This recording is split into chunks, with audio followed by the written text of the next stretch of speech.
2024 లేదా 25లో డిగ్రీ లేదా బీటెక్ చదివారా? సాఫ్ట్‌వేర్ జాబ్ కోసం ఎదురు చూస్తున్నారా? అయితే కోడ్ జ్ఞాన్ 100 డేస్ కోర్సులో చేరండి. జాబ్ సాధించండి. Welcome to Suman TV. నేను మీ సుమన్ టీవీ. నాకు 6 నెలల సమయం, 10 లక్షల రూపాయల అప్పు, 30,000 రూపాయల జీతం సాధ్యమా? ఈరోజు మనతో పాటు మనీ కోచ్ లాభిశెట్టి మహేష్ గారు ఉన్నారు. వారి మాటలో తెలుసుకుందాం, సాధ్యమా కాదా అనేది. నమస్కారం మహేష్ గారు. నమస్తే అండి. Sir, being a money coach చెప్పండి, 6 నెలల్లో 10 లక్షల రూపాయల అప్పుని తీర్చడం అనేది సాధ్యమా?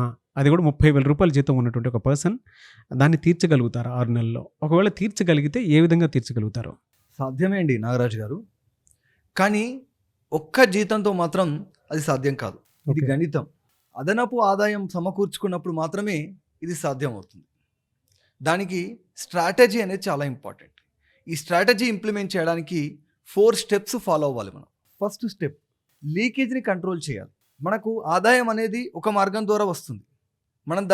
మనకు తెలుసు ఆ విషయం.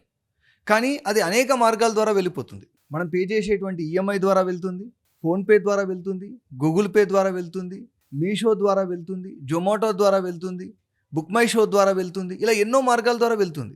అంటే మన యొక్క ఖర్చులను మనం అదుపు చేసుకోలేకపోతే ఎంత సంపాదించినా అది వృధాగానే ఉండిపోతుంది. కాబట్టి క్రెడిట్ కార్డ్ యూసేజ్ని ఖచ్చితంగా మనం ఆపాలి. ఎప్పుడైతే మనం ఖర్చులను కంట్రోల్ చేయలేమో ఎంత సంపాదించినా వృధాగానే మిగిలిపోతుంది. కాబట్టి ఫస్ట్ స్టెప్లో మనకి ఎన్ని మార్గాల ద్వారా అయితే డబ్బు మన దగ్గర నుంచి వెళ్తుందో దాన్ని ప్రతిరోజు రాయగలిగితే దాన్ని ట్రాక్ చేయగలుగుతాము. తద్వారా నీ ఖర్చులు తగ్గిపోవడం అనేది నెల నెల ప్రారంభమవుతుంది. బట్ ట్రూ సార్, నిజంగానే మీరు చెప్పినట్లు ఎక్కడెక్కడైతే మనీ లీకేజ్ జరుగుతుందో, మనకు వచ్చేది ఎంత, మనకి లీకేజ్ ఎంత జరుగుతుందో అనేటువంటి దాని మీద కాన్షియస్నెస్ అవేర్నెస్ అనేది మాత్రం ఖచ్చితంగా ఉండాలి. అంటే అది కాన్షియస్గా ఉండాలి. అవగాహన లేనప్పుడు మాత్రం ఆ మనీ కంట్రోలింగ్ అనేది మన చేతుల్లో లేదు అని అంటే ఏది మన కంట్రోల్లో ఉండదు అనేది మాత్రం నిజం. సెకండ్ స్టెప్, అదనంగా మనం డబ్బు సంపాదించడానికి ఉన్నటువంటి మార్గాల్ని అన్వేషించడం. ఓకే. వాస్తవంగా ఇప్పుడు చూస్తున్నట్లయితే బిజినెస్, ట్రేడింగ్, క్రిప్టో వీటన్నిటి కూడా చాలా సమయము మరియు పెట్టుబడి అవసరం. కానీ అలా కాకుండా జెన్యూన్గా తక్కువ సమయంలోనే ఎక్కువ సంపాదించడానికి 2 మార్గాలు ఉన్నాయి. ఓకే. ఒకటి సేల్స్ ఆధారితమైనటువంటి, మనం చేసినటువంటి సేల్స్ ఆధారంగా మనకు వచ్చేటువంటి కమిషన్ ద్వారా ఎక్కువ ఆదాయాన్ని పొందడం. Like what sir? Real estate, course selling, ఇలాంటి సేల్స్ ఆధారితమైనటువంటి, అంటే కమిషన్ ఆధారంగా తక్కువ సమయంలోనే ఎక్కువ డబ్బు సంపాదించడానికి అవకాశం ఉంటుంది. ఈ కోర్స్ సెల్లింగ్ ఎలా ఉంటుందండి? అంటే రియల్ ఎస్టేట్ అంటే మనకు అందరికీ అర్థమైపోతూ ఉంటుంది, ఎస్, కమిషన్ ద్వారా డబ్బులు ఎక్కువ సంపాదించుకోవడానికి అవకాశం ఉంటుంది అనేది. ఒక్కొక్క టీమ్ లీడర్ని పట్టుకొని అక్కడి నుంచి ఏ విధంగా వెళ్ళాలో క్లారిటీ ఉంది. ఈ కోర్స్ ఎలా సెల్లింగ్ ద్వారా? డిజిటల్ ప్రోడక్ట్స్ ఉంటాయి కదండి, డిజిటల్ ప్రోడక్ట్స్ని మనము సేల్స్, అంటే ఇంకొకరు తయారు చేసినటువంటి డిజిటల్ ప్రోడక్ట్స్ని మనం సేల్ చేస్తాం. దాని ద్వారా మనకు కమిషన్ వస్తుంది. కాబట్టి ఈ కమిషన్ ఆధారితమైనటువంటి బిజినెస్లో ప్రతి నెల ఈజీగా మనం 1,50,000 నుండి 2 లక్షలు సంపాదించేటువంటి అవకాశం ఉంది. ఓకే. రెండవది స్కిల్ ఆధారితమైనటువంటి బిజినెస్. మనం ఏదైనా ఒక స్కిల్ ఫ్రీలాన్సింగ్ ద్వారా, అంటే వీడియో ఎడిటింగ్ చేయడం కావచ్చు, సోషల్ మీడియా హ్యాండ్లింగ్ చేయడం కావచ్చు, ఇవన్నీ మనము ఈ వర్క్ చేయడం ద్వారా 30 నుంచి 45 రోజుల్లో మనం పేమెంట్ పొందడానికి అవకాశం ఉంటుంది.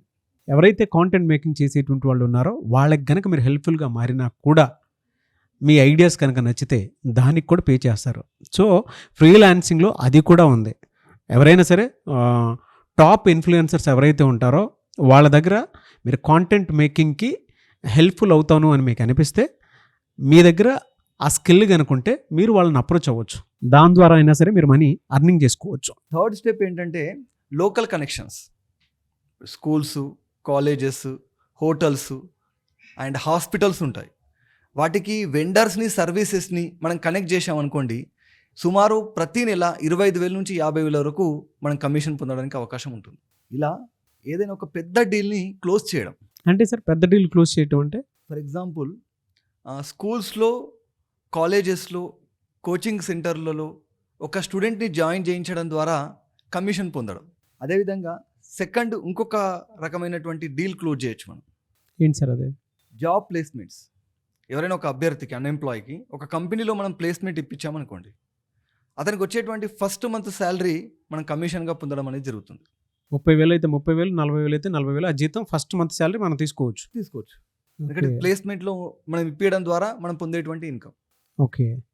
మనం పార్ట్ టైం ఇన్కమ్ వచ్చేటువంటి మార్గాలను వెతుక్కోవడం.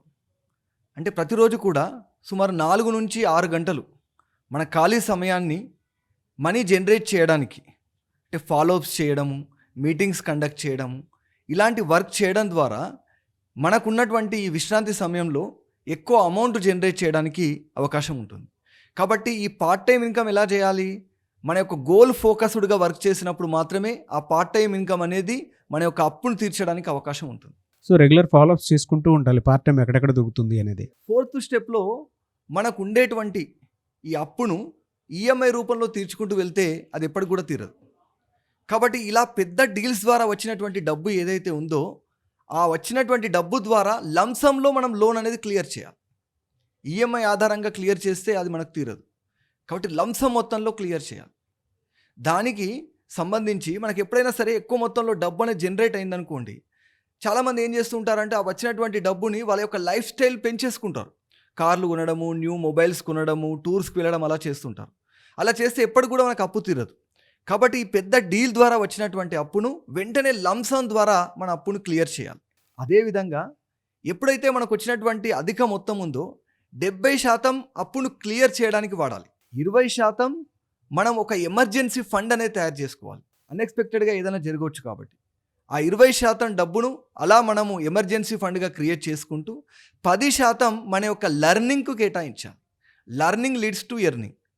కాబట్టి ఎప్పటికప్పుడు కొత్త విషయాలు నేర్చుకుంటూ స్కిల్స్ని మనం పెంచుకుంటూ ఉన్నట్లయితే ఖచ్చితంగా మనం తక్కువ సమయంలోనే ఎక్కువ డబ్బు సంపాదించడానికి అవకాశం ఉంటుంది. కాబట్టి ఇదొక మ్యాజిక్ కాదు, ఇదొక సిస్టమ్, ఒక స్ట్రాటజీ. ఇది ఫాలో అయితే ఖచ్చితంగా 6 నెలల కాలంలో 30,000 ఆదాయం ఉన్నా సరే 10 లక్షల అప్పును మనం తీర్చేయచ్చు. ఎనీవేస్ థ్యాంక్ యూ అండి. Thank you so much Mahesh గారు. అయితే చాలామంది మీ దగ్గర పర్సనల్ అపాయింట్మెంట్ తీసుకొని 2026లో ఫైనాన్షియల్ ప్లానింగ్ పెట్టుకుందాము అనుకున్నటువంటి వాళ్ళు చాలామంది ఉన్నారు. సో అటువంటి వాళ్ళు మీ అపాయింట్మెంట్ తీసుకోవాలంటే ప్రాసెస్ ఏంటి? స్క్రీన్ పైన కనిపించేటువంటి నంబర్కి కాల్ చేస్తే సరిపోతుంది, నా అపాయింట్మెంట్ దొరుకుతుంది. థ్యాంక్ యూ అండి. Thank you so much Mahesh గారు. చూసారు కదండి వీడియో. ఈ వీడియోపై మీ అభిప్రాయం కమెంట్ బాక్స్లో పోస్ట్ చేయండి. ముఖ్యంగా మీరు కనుక ఫైనాన్షియల్ ప్లానింగ్కి సంబంధించి 2026లో మీరు ఏ విధంగా పెట్టుకోవాలనుకున్నటువంటి వాళ్ళు ఎవరైతే ఉంటారో మహేష్ గారిని అప్రోచ్ అవ్వాలి అనుకుంటే స్క్రీన్ మీద మీ కాంటాక్ట్ నెంబర్ కనిపిస్తుంది. దానికి మీరు కాల్ ఆర్ మెసేజ్ వాట్సాప్ చేసినా సరే అపాయింట్మెంట్ బుక్ చేసుకోండి. ఈ వీడియో లైక్ చేయండి, షేర్ మాత్రం తప్పకుండా చేయండి. ఇలాంటి మరిన్ని వీడియోస్ కోసం మా ఛానల్ ఫాలో అవ్వండి. Thank you.